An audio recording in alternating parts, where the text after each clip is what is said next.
Hello दोस्तों, UPSC निर्माण संस्था आदापुर में आप सबका बहुत बहुत स्वागत है। मेरा नाम आदित्य राज है। आज हम लोग देखने वाले हैं जो राज्य के जो स्थानीय भाषा होते हैं उसके बारे में। हालांकि चूँकि हुआ क्या है कि हाल ही में जो हमारे केंद्रीय कानून मंत्री हैं उन्होंने घोषणा की है, महाराष्ट्र में जाकर उन्होंने घोषणा किया कि जो अदालतों में यानी न्यायपालिकाओं में जो उच्च न्यायालय जो हो गए वहाँ पे जो भाषा का प्रयोग होता है वहाँ पर ऐसे सामान्य तौर पर देखें तो वहाँ पर जितने भी नए निर्णय दिए जाते हैं वो सभी अंग्रेजी भाषा में होते हैं।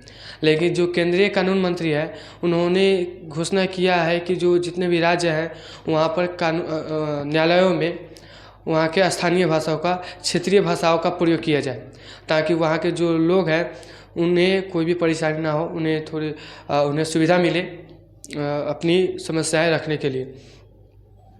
इसी के विषय में आज हम लोग को चर्चा करना है। इसी क्रम में सबसे पहले हम लोग देखेंगे कि ये विषय जो है चर्चा में क्यों रहा है, आखिर हमें जो स्थानीय भाषा है उसके बारे में पढ़ने की ज़रूरत क्या पड़ी है। उसके बाद से देखेंगे इस भाषा के बारे में जो पृष्ठभूमि है उसके बारे में। उसके आगे देखेंगे संबंधित प्रावधान कि जो हमारे भारतीय संविधान है उसमें स्थानीय भाषा से संबंधित यानी भाषा से संबंधित जो क्या क्या प्रावधान दिए गए हैं, किन किन अनुच्छेदों में दिए गए हैं उसके बारे में देखेंगे। उसके बाद से देखेंगे राजभाषा अधिनियम 1963 अधिनियम लाया गया था, संसद द्वारा जो अधिनियम लाया गया था राजभाषा अधिनियम 1963 जो कि भाषा से संबंधित थी। तो इस अधिनियम के बारे में देख लेंगे कि इस अधिनियम में क्या क्या कहा गया था। उसके बाद से देखेंगे अन्य अधिकारों के बारे में भी देखेंगे और अंत में उसके बाद देखेंगे अंग्रेजी प्रयोग करने के कारण।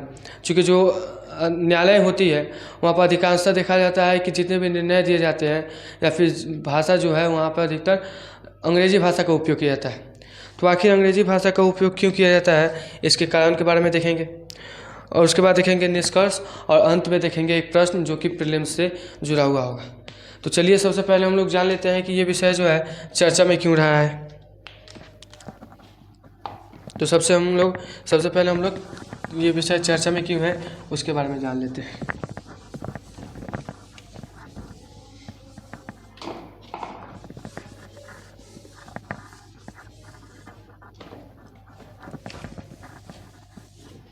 देखिए हुआ क्या है कि हमारे देश के जो केंद्रीय कानून मंत्री है,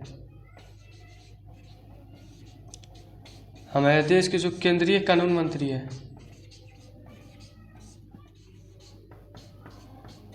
केंद्रीय कानून मंत्री ये अभी गए थे महाराष्ट्र में गए तो इन्होंने यहाँ पर जाकर घोषणा किया था, जाकर यहाँ पर लोगों के सामने यानी वहाँ पर मराठी लोग जो थे वहाँ पर जाकर इन्होंने घोषणा किया था कि जो न्यायालयों में राज्य के जो उच्च न्यायालय होते हैं उच्च न्यायालयों में जो हाई कोर्ट होती है, हाई कोर्ट में जो भाषाओं का यानी अंग्रेजी भाषा का उपयोग होता है यहाँ पर अब मतलब इन न्यायालयों में अब स्थानीय भाषा का भी उपयोग किया जाना चाहिए। स्थानीय कहिए या फिर क्षेत्रीय भाषा, क्षेत्रीय भाषाओं का प्रयोग किया जाना चाहिए ताकि वहाँ के जो स्थानीय लोग होते हैं उनको समझने में कोई दिक्कत परेशानी ना हो। तो इन्होंने घोषणा किया, जैसे महाराष्ट्र हो गया तो महाराष्ट्र की भाषा होती है, वहाँ की स्थानीय भाषा जो है वो है मराठी। यानी कि महाराष्ट्र के जो हाई कोर्ट है वहाँ के हाई कोर्ट में मराठी भाषा का भी प्रयोग किया जाए ताकि वहाँ के जो स्थानीय लोग हैं उन्हें अपनी कोई समस्या अगर पेश करनी हो हाई कोर्ट में तो मराठी भाषा में आसानी से कर सके, इन्हें समझ भी आए। तो इन्होंने घोषित किया, मतलब जो केंद्रीय कानून मंत्री थे इन्होंने घोषित किया। इसके बाद से क्या है कि चूँकि देखा जाए तो जितने भी न्यायालय हैं, जितने भी हाई कोर्ट हैं, इन सभी न्यायालयों में देखा जाए तो अधिकांशतः अंग्रेजी भाषा का ही उपयोग किया जाता है। कहीं कहीं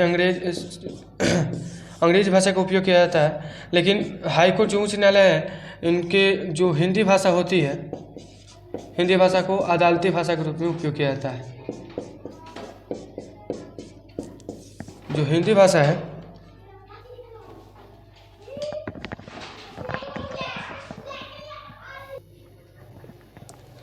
जो अदालती भाषा के रूप में हिंदी भाषा का उपयोग किया जाता है। यानी कि देखा जाए तो अदालत में जो है हिंदी भाषा का उपयोग किया जाता है।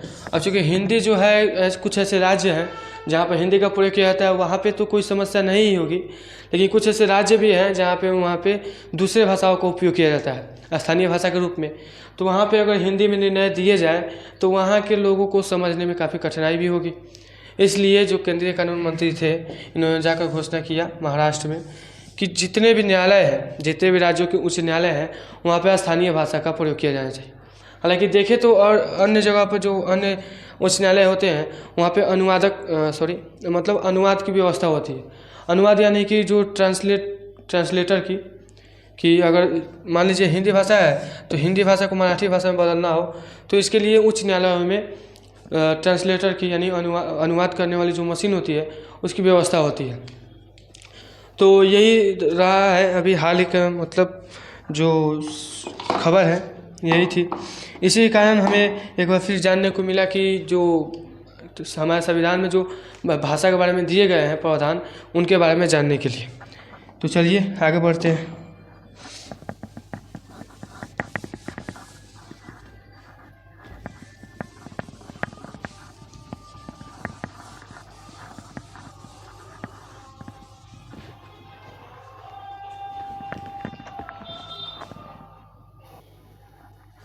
चलिए तो अब इसके जो पृष्ठभूमि है उसके बारे में देख लेते हैं। इसकी पृष्ठभूमि के बारे में देख लेते हैं। तो देखिए भारत में जितने भी न्यायालय हैं, न्यायालय का है यानी खासकर जो हाई कोर्ट होते हैं, हाई कोर्ट, इनके जो भाषाओं को लेकर के कि हाई कोर्ट में किस भाषा का उपयोग किया जाए, इसके भाषाओं को लेकर के संक्रमण बहुत सारे ऐसे मतभेद रहे हैं। अभी तक निश्चित नहीं हो पाया है कि हाई कोर्ट में जो है किस भाषा का उपयोग किया जाए। सामान्य तौर पर यहाँ पर अंग्रेजी एवं हिंदी दोनों का उपयोग किया जाता है, अंग्रेजी प्लस हिंदी दोनों का उपयोग किया जाता है। क्योंकि हम जानते हैं कि जब यहाँ पर अंग्रेज़ों का आगमन हुआ था, जब अंग्रेज यहाँ पर आए थे, अब चूँकि अंग्रेज आए थे तो यहाँ पर इन्होंने शिक्षा की भी व्यवस्था की थी। जो अंग्रेज आए थे तो यहाँ पर शिक्षा की भी व्यवस्था की थी। और चूँकि अंग्रेज यहाँ पे आए थे तो इन्होंने शिक्षा की व्यवस्था की, अंग्रेजी में शिक्षा देना। जो यहाँ के लोग थे, स्थानीय लोग जो थे भारत के, इनको अंग्रेजी भाषा में शिक्षा देना शुरू कर दिया। शिक्षा नीति बहुत सारे शिक्षा नीति ऐसे लाई जिसके अंतर्गत जो अंग्रेजी भाषा है उसका प्रचार प्रसार किया यहाँ पूरे भारत में। और तब से यहाँ के लोग जो है अंग्रेजी बोलते हैं, अंग्रेजी का भी उपयोग किया जाता है। लेकिन जब देश स्वतंत्र हुआ तो स्वतंत्रता के बाद जब संविधान लागू हो गया, स्वतंत्रता के बाद जब संविधान लागू हुआ तो संविधान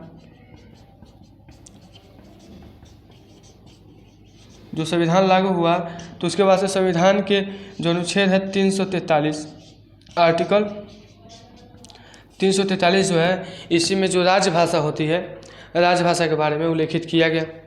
और स्वतंत्रता के बाद जब संविधान लागू हुआ तब ये भी कहा गया कि संविधान लागू होने के बाद से 15 वर्षों तक, संविधान लागू होने के बाद से 15 वर्षों तक जो अंग्रेजी भाषा है, अंग्रेजी भाषा का उपयोग किया जाएगा। जो यहाँ के न्यायालय है वहाँ पे 15 वर्षों तक अंग्रेजी भाषा का जो उपयोग है वो किया जाएगा। हालांकि देखा जाए तो जो राष्ट्रपति हैं, राष्ट्रपति ये अंग्रेजी भाषा का भी उपयोग कर सकते हैं, किसी भी निर्णय को लागू करने में अंग्रेजी भाषा का उपयोग करते हैं। लेकिन ऐसे कोई निर्णय है जिसे हिंदी भाषा में लागू करना अनिवार्य ही हो, तब ये आधिकारिक रूप से जो हिंदी भाषा है, हिंदी भाषा का भी उपयोग कर सकते हैं। तो ये थी इसकी पृष्ठभूमि के बारे में कि जो स्थानीय भाषा है, स्थानीय भाषा के बारे में, जो राजभाषा है उसके पृष्ठभूमि के बारे में हमने देखा।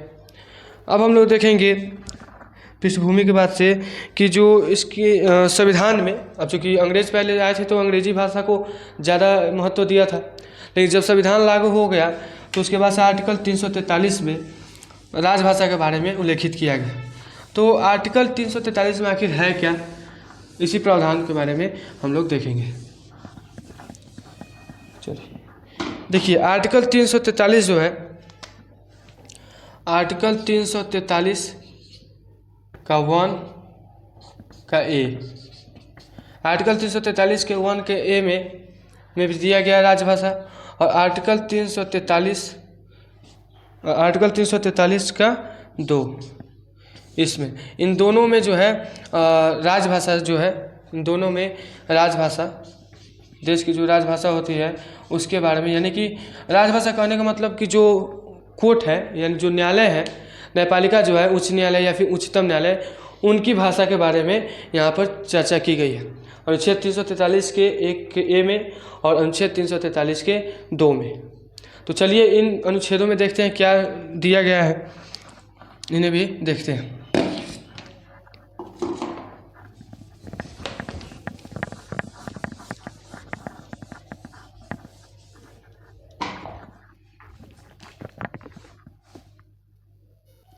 चलिए तो सबसे पहले देखते हैं जो आर्टिकल 343 जो है, आर्टिकल 343 का 1 का ए, इसमें क्या दिया गया है कि जो देश के जितने भी जो उच्चतम न्यायालय है, उच्चतम यानी कहने का मतलब सुप्रीम कोर्ट, और देश के जितने भी उच्च न्यायालय हैं यानी हाई कोर्ट, इन दोनों में जो जितने भी कार्रवाई की जाती है या फिर जितने भी निर्णय दिए जाएंगे, आदेश जारी किए जाएंगे, वो सभी अंग्रेजी भाषा में ही होंगे,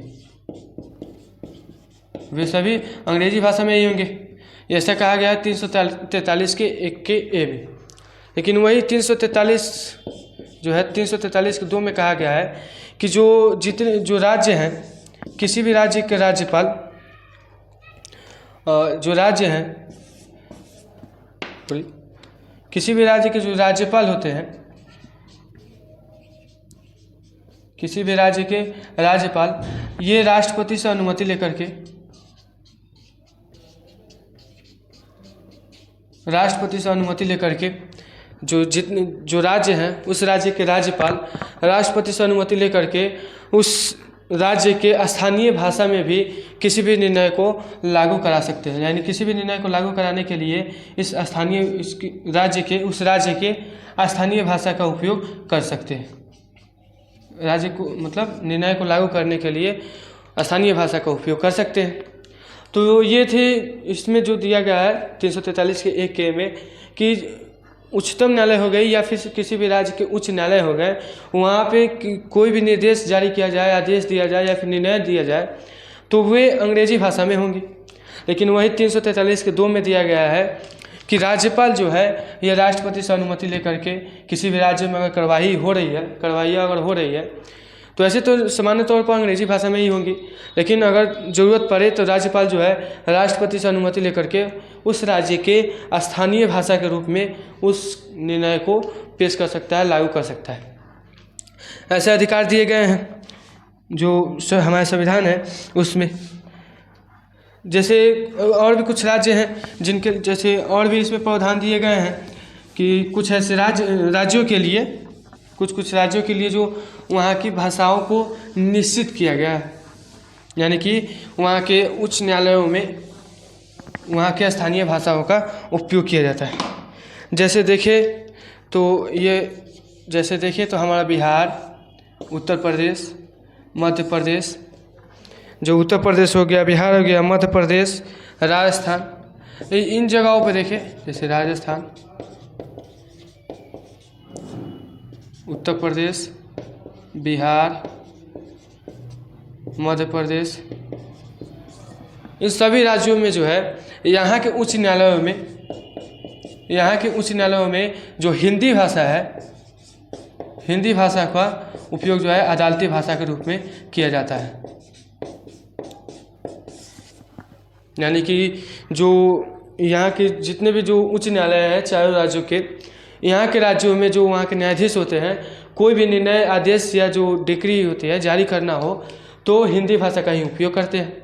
यहाँ पे मान्यता दी जा चुकी है संविधान में कि यहाँ इन चार राज्यों में अगर वहाँ के जो उच्च न्यायालय है कोई भी निर्देश जारी करता है तो वहाँ पर हिंदी भाषा का उपयोग करेगा।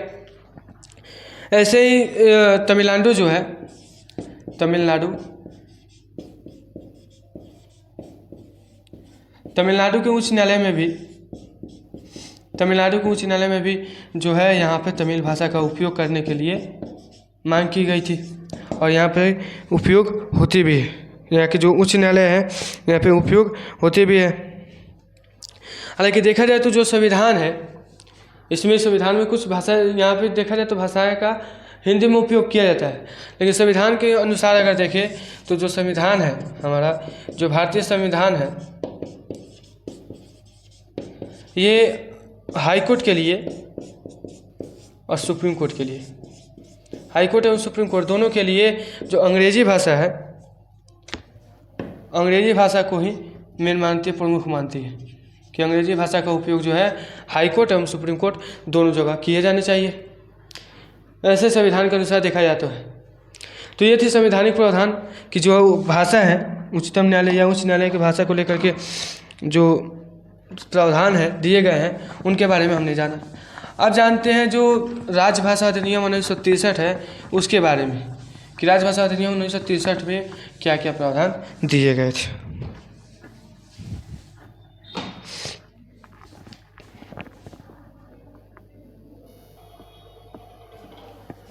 देखिए, अब जो राजभाषा अधिनियम 1963 है,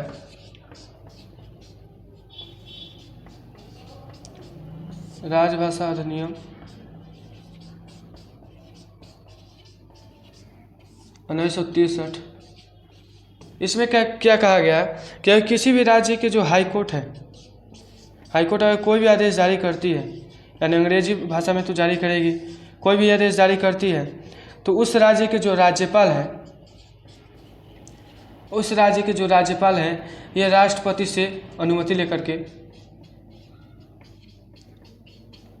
चूँकि अंग्रेजी भाषा में ही संविधान में कहा गया है कि अंग्रेजी भाषा में ही अपने आदेश देंगे जो न्यायालय है, तो इसमें कहा गया राजभाषा अधिनियम 1963 में कि राज्यपाल जो है ये राष्ट्रपति से अनुमति लेकर के, राष्ट्रपति की सहमति से हाई कोर्ट की यह आदेश दे सकता है कि वहाँ के स्थानीय भाषा का उपयोग किया जाए।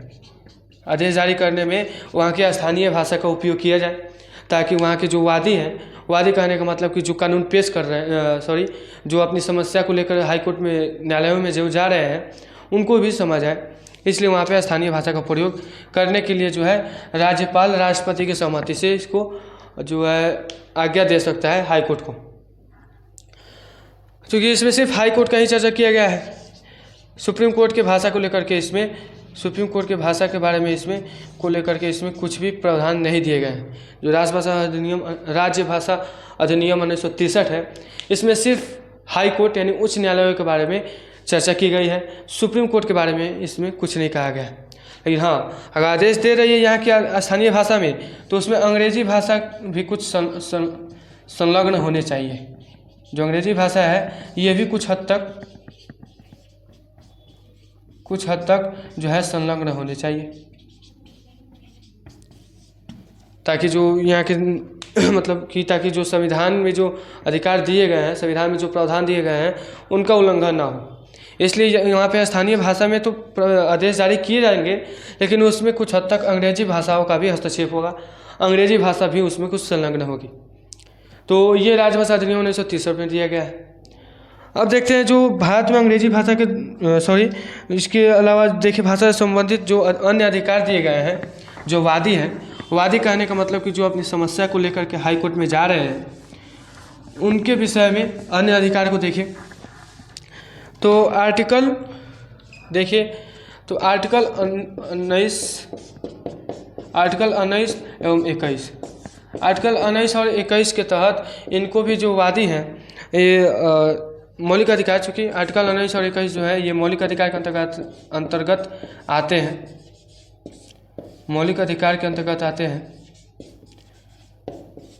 तो इसमें जो देखा जाए अन्य अधिकार देखें तो वहाँ के जो वादी हैं जो अपनी समस्या को पेश कर रहे हैं उच्च न्यायालय में, उन्हें आर्टिकल 19 और 21 के तहत जो निर्णय दिए जा रहे हैं, मतलब जो निर्णय दिए जा रहे हैं उनको समझने का पूरा अधिकार है, समझने का।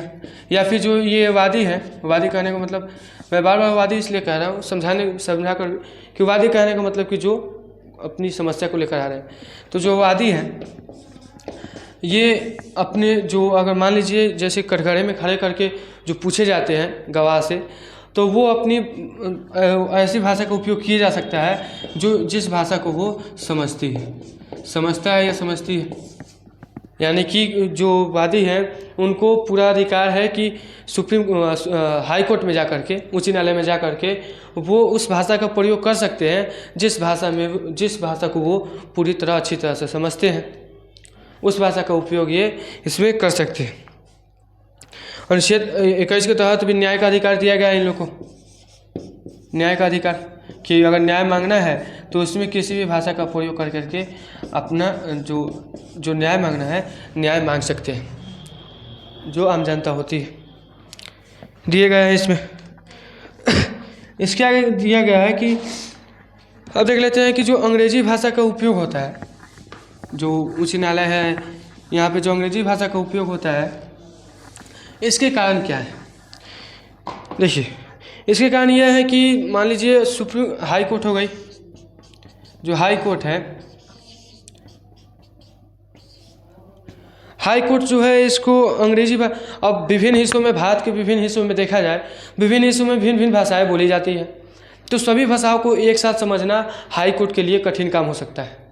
और चूँकि अंग्रेजी को ही सिर्फ मान्यता दी जाएंगी, भारत के सभी उच्च न्यायालयों में अगर अंग्रेजी भाषा को ही प्राथमिकता दी जाएगी तो एक ही भाषा के उपयोग करने के लिए इनके लिए जो शासन चलाना यानी कि न्याय करना आसान हो सकता है, इसलिए अंग्रेजी भाषा का उपयोग किया जाता है। या फिर मान लीजिए कि भारत के इस राज्य में और इस राज्य के हाई कोर्ट और इस राज्य के हाई कोर्ट, इन दोनों न्यायाधीशों की जो स्थानांतरण करना हो, स्थानांतरण, तो चलिए इस राज्य के जो हाई कोर्ट के न्यायाधीश है वो तो इस क्षेत्र के भाषा से परिचित है और इस क्षेत्र के जो न्यायाधीश है इस क्षेत्र के भाषा से परिचित है। अगर इन्हें दूसरे राज्यों में अगर स्थानांतरण किया जाए उन न्यायाधीशों का, तो वहाँ की भाषा समझने में कठिनाई होगी। इसलिए पूरे भारत में उच्च न्यायालयों में अंग्रेजी भाषा को प्राथमिकता दी जाती है ताकि वे उन्हें न्याय करने में काफ़ी आसानी मिले।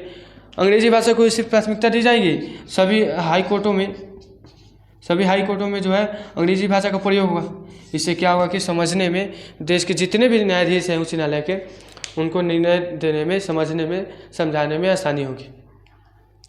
इसलिए जो है अंग्रेजी भाषा का उपयोग किया जाता है।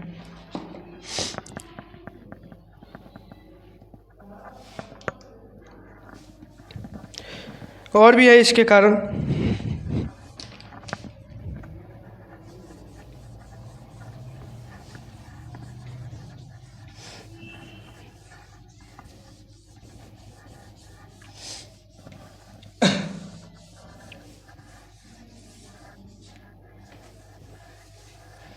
मतलब अभी हमने बताया कि जो एक न्यायालय के न्यायाधीश हैं दूसरे न्यायालय के न्यायाधीश में दूसरे राज्य के जो उच्च न्यायालय है उनके न्यायाधीश के पद पर जो निर्बाध प्रवाह हो सके, यानी कि निर्बाध स्थानांतरण हो सके, इसके लिए अंग्रेजी भाषा का जानना बहुत ही ज़रूरी है। अंग्रेजी भाषा को मान्यता देना, उच्च न्यायालय में अंग्रेजी भाषा का मान्यता देना बहुत ही ज़रूरी है ताकि एकीकृत संरचना बनी रहे। इसके लिए संपर्क बना रहे, एक जो उच्च न्यायालय है दूसरे उच्च न्यायालय आपस में संपर्क बना रहे। इसके लिए ज़रूरी है कि एक ही भाषा को सभी उच्च न्यायालयों में मान्यता दी जाए।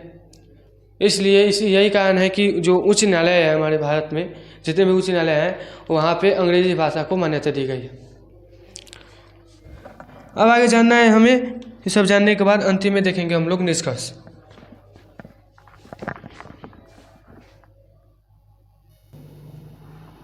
देखिए, इन सभी तथ्यों को पढ़ने के बाद अगर निष्कर्ष निकाले तो निष्कर्ष यही कहा जा सकता है कि भारत में देखा जाए तो जो भाषा है, भाषा एक भावात्मक मुद्दा है।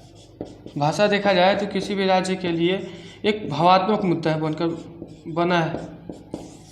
25 ऐसे राज्य हैं भारत में, 25 ऐसे राज्य हैं जहाँ पे स्थानीय भाषा का प्रयोग करने के लिए एक बड़ी मुद्दा खड़ा की गई है। अब इससे होगा क्या कि अगर बड़ी भाषा स्थानीय भाषा का प्रयोग किया जाएगा तो वहाँ के स्थानीय लोगों की जो स्थानीय भाषा से जुड़ाव है उस जुड़ाव भी मजबूत होगी, जुड़ाव में भी वृद्धि होगी, लगाव होगी वहाँ के स्थानीय भाषा से। इससे भाषा के मजबूतीकरण में भी सहायता मिलेगी।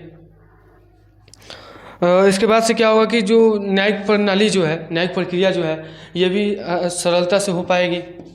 जो वहाँ के न्याय जो दी जा रही है वहाँ की जनता को, वहाँ की जो जनता है सरलता से, सुगमता से, आसानी से जो है न्याय प्राप्त करेगी। न्याय जो आदेश जारी किए जाते हैं, निर्णय दिए जाते हैं, उसको समझने समझाने में काफ़ी आसानी मिलेगी, इससे जुड़ाव भी होगा स्थानीय भाषा से। तो ये थी आज के हम लोग की टॉपिक राजभाषा के बारे में।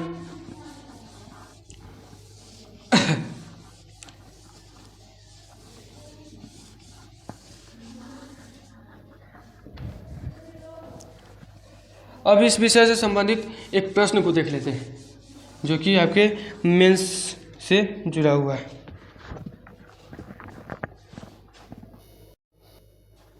चलिए इस विषय से संबंधित प्रश्न देख लेते हैं। इससे पहले मैं बताना चाहूँ, बीच में सॉरी गलती हो गई थी। जो मैंने 343 का ए बताया था, एक का ए, वो 343 नहीं, वो 348 का एक का ए में प्रावधान दिया गया है भाषा के बारे में, और 348 के 2 में। वो मैंने गलती से 343 बता दिया था, उसके लिए मैं क्षमा प्रार्थी हूँ। इसलिए 348 के 1 के ए में और 348 के 2 में जो भाषा संबंधित प्रावधान थे वो दिए गए थे। चलिए अब इस विषय से संबंधित प्रश्न को देख लें। प्रश्न कुछ ऐसे है, निम्नलिखित कथनों पर विचार कीजिए। पहला कथन है, संविधान का अनुच्छेद 343 संघ की राजभाषा से संबंधित है। जो संविधान के जो अनुच्छेद 343 है वो संघ की राजभाषा से संबंधित है। सही है गलत? दूसरा कथन है, अनुच्छेद 348 उच्चतम और उच्च न्यायालय में प्रयोग की जाने वाली भाषा का प्रावधान करता है। उपरोक्त में से कौन सा कथन सही है? ऑप्शन ए है केवल एक, ऑप्शन 2 है केवल 2, ऑप्शन सी 1 और 2 दोनों, ऑप्शन डी न तो एक और न ही दोनों। मुझे आशा है कि इस वीडियो में पढ़ाए गए तथ्यों के आधार पर इस प्रश्न का उत्तर देने में आप सक्षम होंगे। इसी के साथ हम लोग की टॉपिक ख़त्म होती है। जल्दी मिलते हैं अगले टॉपिक के साथ। तब तक हंसते रहिए, हंसाते रहिए और पढ़ते रहिए, पढ़ाते रहिए। धन्यवाद।